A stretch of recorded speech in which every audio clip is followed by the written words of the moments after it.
Oh man, 2K. Look, it's been a while since the last news video. Maybe you guys forgot, but just like usual, I'm not here to waste y'all's time. So whatever you gotta do, make sure that like button is blue, hit that subscribe button if you're new, and let's get right into the news.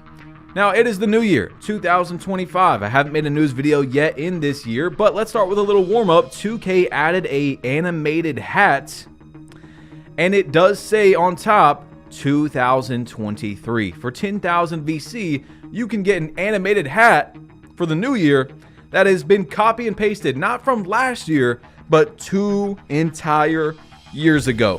That is crazy to me. Now look, it's been very controversial as a new season has started in 2K, Season 4, that Elite won the level boost. Now I'm in Elite, so it's, I'll take it, right?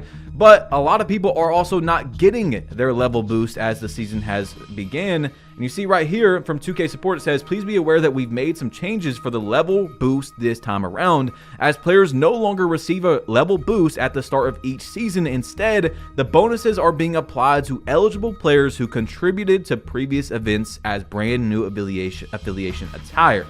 So I guess if you didn't participate in some events, you can't get it, which is kind of crazy because, some people only play certain parts of the game, like rec and stuff like that. I don't know. It's been another controversial thing, but I think I finally did get my boost today. So maybe you guys that haven't got yours will be loading up today and getting that. But anyway, with Season 4, something bad has happened to 2K. I've been playing a lot of Proving Grounds. You guys know I don't normally have I really like playing 5v5. That's probably my favorite thing to do in 2K. But I normally cannot get 4 other good people with actively working brains to play 5v5. So I've been in the Proving Grounds a lot. All right. Anyway, I was experiencing a lot of lag, chop, whatever you want to call it, as Season 4 has came out. And recently, as I was talking to GB3, another 2K YouTuber, he said he had been lagging in stage since the season came out. And then Joe No said that whole game laggy and choppy as hell on Twitter. Now, he was playing Rec. I went to his boy Bauer stream, and they've been playing. So every single place of the game apparently pretty much has been lagging since Season 4 came out. I don't know when 2K is going to fix that, but the game stutters for a second, and then you have about 10 to 20 seconds of being very delayed. Like, I will hit the start button to pull up my stats, and it takes about 2 to 3 seconds to pop up, which is just awful, obviously. Now, 2K, we've had this problem all year. Solo said 2K has to turn meters off in events, man, ... So we just had the 90s event, and every single event is won by cheaters, guys. Not only are these guys cheating and using a Titan, which is like a Zen on steroids, because 2K lets you use meter in events still in January 2025, not even the same year they released this product, over 130 days now, but they are using a Zen and playing in different servers. Then on top of that, some people get banned for this, but there's some sort of exploit within this community of cheaters where they can kick themselves out of a game. Not dashboarding like you can in Proving Grounds, which we'll talk about in a minute, but they can kick themselves out of the game and it doesn't count as a loss. They'll give themselves some sort of error code by, I don't know, doing something with the net. Look, you see what I'm saying, okay? They're giving themselves a non-loss by like lagging out of the game, okay? It's bad. Events are completely destroyed. 2K doesn't care. None of them matter. I don't even load up these events now, guys. Like, I don't think I've played a double level event where you can win something where it's like unlimited skill boost since the beginning of the year, since Basketball Gods, when I played Chalk in the first event of the year, because they're all Mickey now.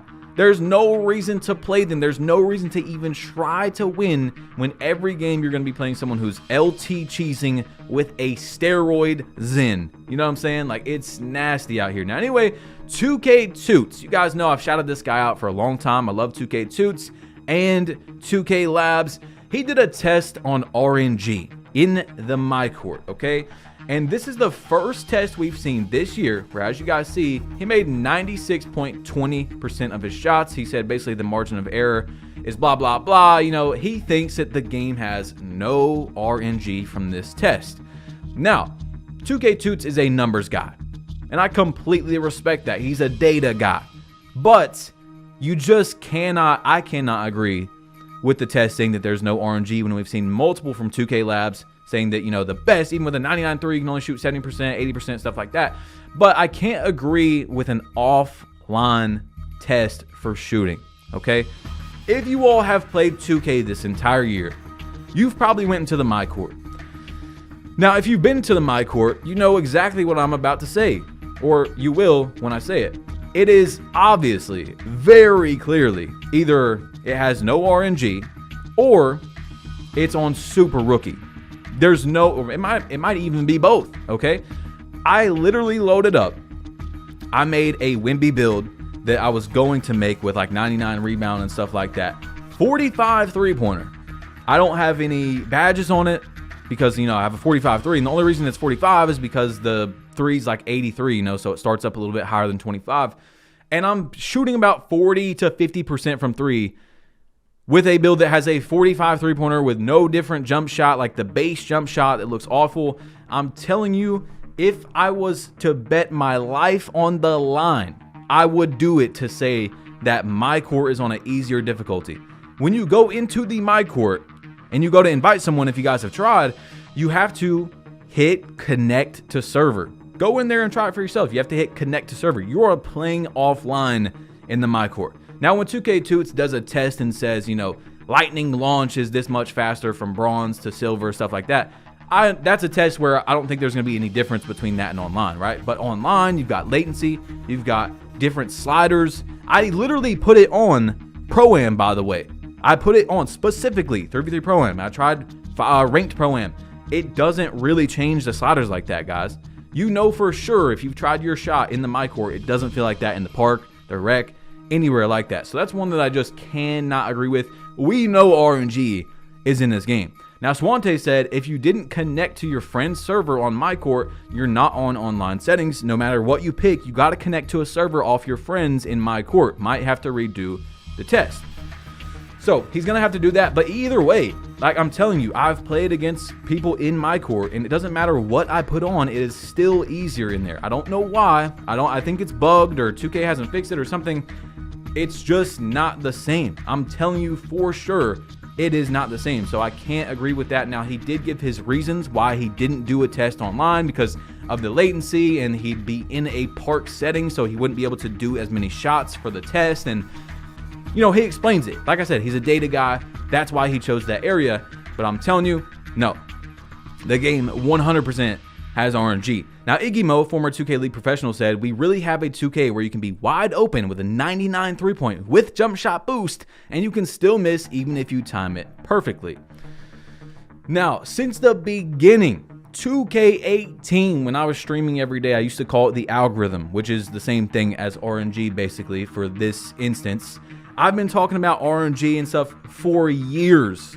One of my most, I would say, verbatim things that I used to say was if you dribble too much, there's an algorithm that makes you miss more, which I actually think is good, by the way, and it also varies by year. So what I'm saying is a lot of people miss shots. Like I'm playing 1v1 Proving Grounds, right?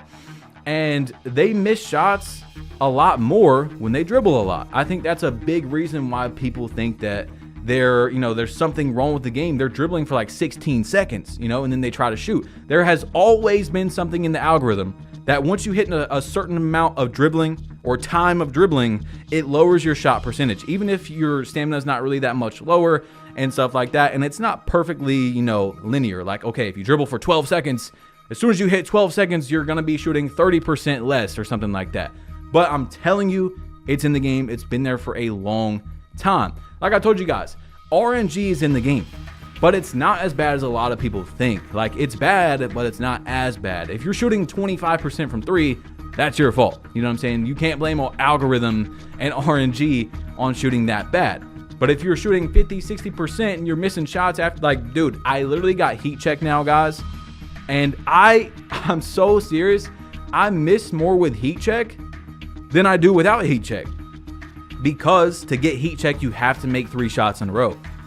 You see what I'm saying? So if I hit 3 threes in a row and I shoot with heat check, I miss more than I do wide open without heat check. It's the weirdest thing, but that's how the game is, okay? So anyway, Joe Knows went to Twitter And this is what he said. He also made a video about this. It was so bad. He said, I went and played something other than 5v5 for a change this week. 2v2, they LT glitched me. 3v3, they LT glitched me. Is this what 2K25 outside of 5v5 has become? Now, he also made a video on that. Like I said, if you guys don't know what LT and L2 is, it's basically where the center holds the ball and they're holding LT to, you know, post up, and they're just trying to get the guy guarding the guard to get stuck on him, because that's what happens if you're trying to, you can't run through, right? So you get stuck.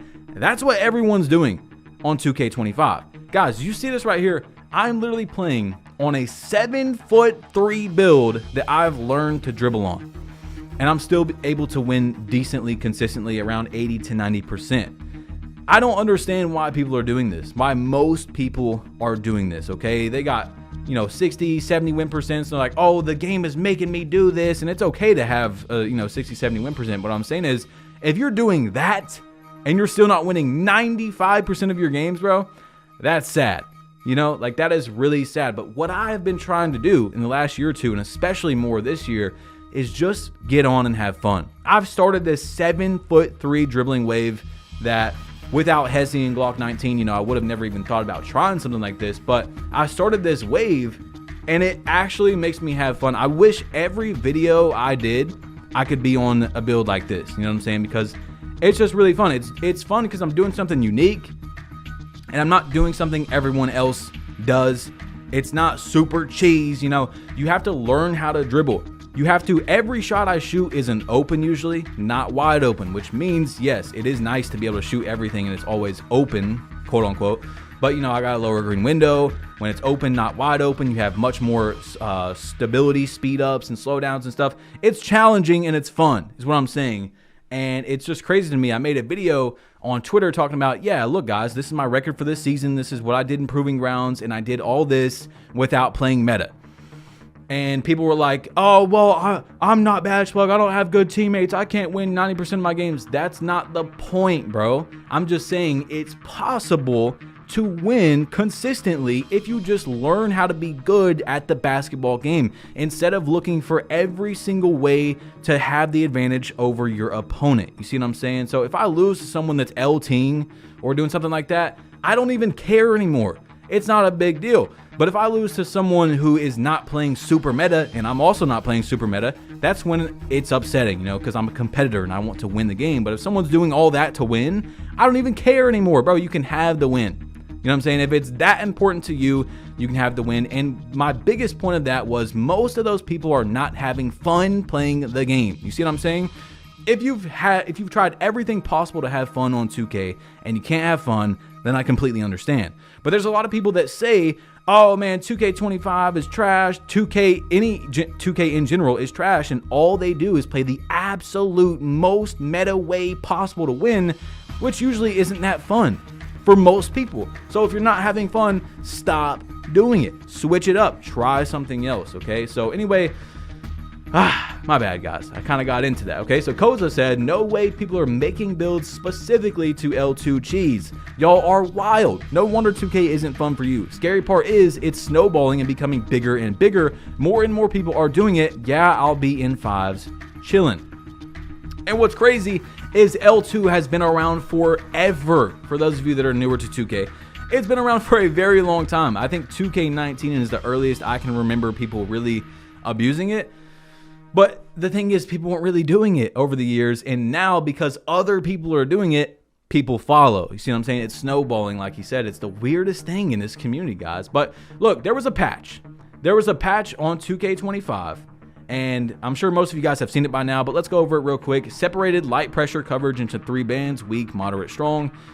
Trailing defenders will no longer be able to interrupt skill dunk attempts and force dunkers into layups when bumping them from behind. Adjusted the restitution between the ball and rim to better reflect real-life physics and reduce the frequency of excessively long rebounds on missed shots. And they put 3 seconds in 1v1 proving grounds and 1v1 ante up. Now, the first one, I don't know why they did that. I don't know. I think percents were way better than this open, lightly, you know, moderate stuff like that. So you can see the actual percent every single time you're contested. The not getting blocked or not getting taken out of dunks from behind of a defender that wasn't obviously playing good defense should have been like that from day one. So it's nice, but I mean, it took 125 days for them to do this. 1v1 in the offensive 3 seconds. We've been asking for that for years. It's been very obvious that needs to be in 1v1 modes. So once again, it's nice, but years it took to get this, which is obviously a very easy change to add 3 seconds to 1v1 modes. And then you've got the rebounding making more sense skill gap wise. Like I told you guys, not everything is good for the game to be hyper realistic. Realism is great. It's a basketball game. This is not NBA Jam. Obviously, we need realism. Like I said, on a scale, if we had 10 points, about 6 to 7 needs to go into realism, 3 to 4 needs to go into a bit of arcade. Now, it's not arcade like, oh, I want to spin around and dribble for 24 seconds. This is actually a really good example, is that arcade for the rebounding is better for the skill gap in the game. For the entirety of 2K25, rebounds, they bounce out way too much to try to be more realistic, okay? A center is in good position. A team has played good defense. 9 times out of 10, if the center has high rebounding stats and stuff, they're boxing out, the rebound should go to the defensive team. You know what I'm saying? It shouldn't bounce out and the other team gets a bailout because the ball bounced out to Africa and no one was even in position, but the guy that was running away trying to cherry pick is where the ball bounces out to. Like, it's not good for skill gap to have so much randomness in rebounding. If you're down there, if you played good defense, you get the rebound. That is very good for skill gap, and I'm glad that they did make that change as well. So the patch is good. It's just that there's so many other things that 2K hasn't fixed yet. They still haven't fixed dashboarding in Proving Grounds. You can still dashboard in Proving Grounds. You can apparently dashboard in the park, which is something I didn't even know about. I remember last year they said that it happened in theater. You could do it in theater, but apparently you can dashboard anywhere, like park, theater, all that. It doesn't count as a loss. It doesn't count on your 3-point percent. Like, we could just go on and on. I'm not going to sit here forever and talk about stuff like that because we do have more to talk about. But I haven't personally tested out dunking since the patch, like on a high dunking build. Of course, all mine have like 70 and 75, except for my 99 dunking build, as you guys know. Koza said, loving the dunk meter post-patch, though. And he said, I only played two rec games. The only thing I noticed was the dunk meter and rebounds not flying out of bounds. I'm seeing some typical new patch bugs, though, that I hope are fixed soon. Just visual bugs, nothing gameplay related.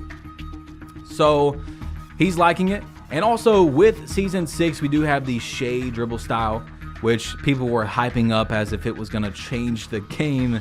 But this is what Koza said about it, a guy that dribbles a lot and knows about animations. He said, I don't want to confuse y'all. Small guards will still be better than 6'6". 6'6" will just be less of a disadvantage. I don't think the meta is changing. So keep that in mind. All right, now, look, this is a big one right here that 2K tweeted out. And honestly, I meant to have it a little bit earlier in the video because some people are going to be like, oh, you clickbaited, blah, blah, blah. No, it took me a minute to get to it because I like talking sometimes and we do have a lot of stuff to go over. Some people, they're like, oh, your video, like we literally started the yapping thing as a joke, right? Because people like it and then they'll just go into the comments. They don't make it this far into the videos and they use it as like a diss, right? But most of you guys have said that you want me to overly talk about topics that I want to talk about. So that's what I do, okay? I do what you guys want in a way, but I also want to do that, okay? So anyway, 2K, with the new season, they said, don't miss out on your +1 cap breaker by hitting level 40 before Season 3 ends on Friday. Plus, anyone who just started playing 2K25 in Season 3 will also receive an additional catch-up +1 cap breaker when they reach level 40. So, people are now getting free cap breakers that didn't have the game before December, right? Or before Season 3. Now, I seen Brutal Sim, another news guy, talk about this, and he said that he was not for that. There's people in the comments saying that they didn't like it. Now, look, my opinion on that is, and of course, everyone has their own opinion, guys. That's what I made this. That's what I talk about my opinion for. I'm not fence sitting like 90% of the 2K YouTubers in the community who never give their actual opinion on so many things because they're, oh my God, someone's going to disagree with me. Now they're not going to watch my videos. If you disagree with one of my opinions and you don't want to watch my videos anymore, that's insane. You know, that's completely on you. I hope that You go follow them celebrities that never give you their opinion. They never talk about their life ever and stuff like that. That way they're never risking someone disliking them and not watching them and stuff like that, because I don't know why people are like that. But anyway, my opinion is I don't really care. Okay, if you got the game in Season 3 and you're getting one extra cap breaker, so think about this. They have to hit level 40 and then they get one cap breaker. So how many people that just started in Season 3 are going to hit level 40 next season without buying it? And then on top of that, now they're going to have 2 cap breakers, guys. Think about that. 2. Okay, so let's say you're only starter 3 and you've got your first set of cap breakers. Then that means you probably have about 8 or 9 cap breakers and the new person's going to have 2. Okay, it's not a big deal to me. I don't really care. Like, if someone's going to beat me because they have one extra cap breaker that they shouldn't, quote unquote, shouldn't have had, then it's whatever. But, you know, I do understand 2K doing that, and I actually think it's a good thing to try and incentivize new players. As many new players as we can get that aren't playing like absolute losers, we need. You know what I'm saying? You know, I play meta every year. You guys know I usually like to start the year trying to figure out the meta and play closer to the meta, because that's how I think that you can figure out the game as easiest as possible, and then I go down. Like, I would say about 20% of my games throughout the year these days are meta, you know, and that's because I play a lot in September and I don't play meta anymore. Like, I'm on a 7-3 dribbling over here, guys. I deleted my 5'9" because they did the secret perimeter patch like a month or 2 ago, which we talked about, which is insane. But, you know, I get it. You know, 5'9" shouldn't be able to play as good defense and blah, blah, blah. But still, it's bad that 2K did a secret patch, even if it was good for the game. But as you guys see, Season 3 ended, and in Proving Rounds, a guy named AcceptEBT has a 19 win percentage, and he was number 9 in the world. Bobby Portis, 22 win percentage. Right above him, 33 win percentage in Proving Rounds. Proving Rounds is still broken. If you don't remember how Proving Rounds is broken, you can dashboard in the games right before the game ends, okay? Right before the game ends. It does lower your win percentage. If you're on the leaderboard, you can see that in the top 100, but it doesn't actually give you a loss in your Proving Grounds meter, okay? After every game ends in the Proving Grounds, you earn an amount of experience that goes up to 100%. You start at bronze. When you hit 100%, now you're silver.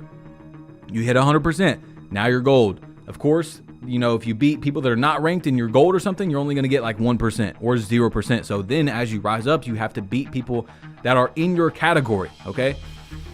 So if you dashboard, you don't lose any of that percent. You actually get a loss on the leaderboard, like in your win percentage, but you don't get an actual experience loss. You see what I'm saying? Now, Marvel Rivals has been doing very good.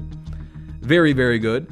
And as you all see, imagine you pitch 10 skins for $10. That's what they're doing. Around 10 skins for $10 in the new season. Now, I haven't played Marvel Rivals yet, but that is just amazing. That's how you keep a player base happy.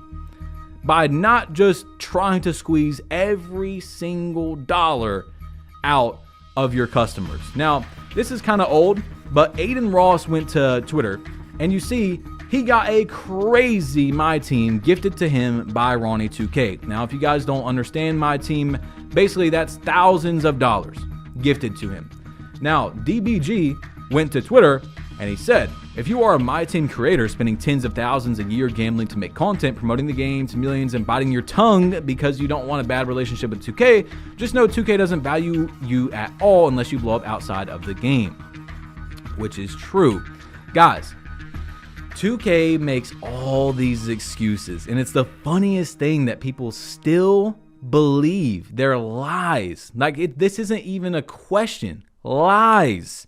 They say, oh, we don't like working, like for me, for example, right? They're like, oh, we don't like working with people that are unprofessional and blah. Like, they just give all this business garbage, right? But really what it is one, if you're not big enough, they don't care about you being quote unquote, or they care about you being professional. Because Aiden Ross many times, I mean, I know I even watched on Logan Paul's podcast where he was like saying, F you, Ronnie, you guys are scammers, to millions of people. He has dissed 2K hundreds of times. And then he still has a good relationship with them because he has too much pull. You see what I'm saying? It's great promotion, they think, for the game. So it's not about being professional and blah, blah. It's how big you are, okay, to a degree. If I suddenly got 5 million subscribers tomorrow, they would want to give me a logo and, you know, all this stuff. And that's what they do. They did the same thing to Flight. Flight Reacts. They didn't want to give him a logo until he started blowing up outside of the 2K community. You see what I'm saying? So anyway, you see right here, a fastest motion style was Drew Eubanks for 6'5" to 6'9". For those of you that were, that, you know, have a build in that area. But here is a test on handles for days, and as you all see, up to legend it is really good, and then also legend is a jump up from Hall of Fame. So it's basically linear, and then up to legend it goes up again. For those of you that have that, handles for days is a working badge. Now, post fade phenom is also a good badge. It keeps going up, and then it actually does plateau for silver and bronze and stuff in that middle of the green window. But as you see on the outside, legend is gonna keep going up, so that's good that the badge works. It's always good when a badge works. You know what I'm saying? Always good when it goes up and is sort of linear. Anyway, legend dimer gives you around a 9% change to your shot. So that's why I love having dimer and stuff for my teammates. They catch the ball better, stuff like that. Anyway, as you all see, motion style, sprint speed, you're going to get JaVale McGee for defense, Jackson Hayes for offense. I mean, there's a lot to look at here, but shout out to 2K Toots, man, always doing his thing. And then we'll also end on this one right here, where when 2K doesn't know what to do with a 73 overall purple plate, where my boy Ridiculous was sitting there forever trying to find a game, because that's what skill-based matchmaking is, the future of skill-based matchmaking. If you're a top 30%, 25% player, something like that, you are going to pay for it. You're going to wait for games. It's bad out here, guys. It is really bad. The future of what's going to happen with this due to skill-based matchmaking. It's not just, oh, people want to play bums. No, they want to get on the game and play. They don't want to wait 20 minutes to get a game because the game doesn't want to match you up against someone that's gold-plated. No, if they lose, they might not play, which means they might not spend money on the game. We need people to spend money, as much money as possible. It doesn't matter about the other person's user experience where they have to wait 20 minutes after they just got home from working all day. No, we can't do that. They've got to spend as much money as possible. Anyway, guys, if you enjoyed this video, you might like this one right here, where I was on a legend account. Yes, legend on 2K25 is actually really, really good. So click it, tap it right here, or you're gonna stub your toe. Yeah, that's right, you're gonna stub your toe if you don't click or tap right here. I'm sorry, I had to do it to you. But look, it's gonna be in the back of your mind all day if you don't do it. When am I gonna stub my toe? You might as well click now.